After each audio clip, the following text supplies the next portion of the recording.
Le calendrier de notre réussite n'est déterminé que par notre action. On a beau se conforter avec cette mentalité défavorable de ce qui est à moi et je l'aurai à mon rythme, car en réalité, sans action courageuse, pas de vie idéale, point. La foi en notre vie idéale ne se nourrit pas de prière, mais d'action. Prier, c'est croire que l'action posée marchera.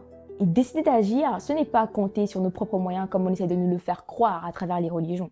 Décider d'agir, c'est en fait justement montrer qu'on prend le risque avec Dieu alors même que les choses ne se sont pas encore manifestées.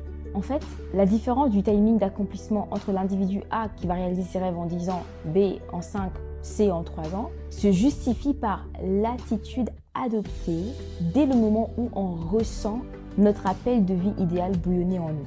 Ok, on prend l'exemple du colonel Sanders. Sanders n'a pas agi dès que son rêve bouillonnait en lui. Il savait cuisiner depuis plus de 50 ans, il avait une recette exceptionnelle, il aimait servir les gens.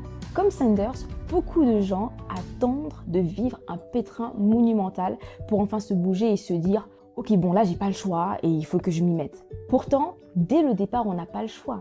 Parce que ne pas passer à l'action nous fait vivre avec ce regret quotidien du fait qu'on n'a pas osé se lancer tout simplement.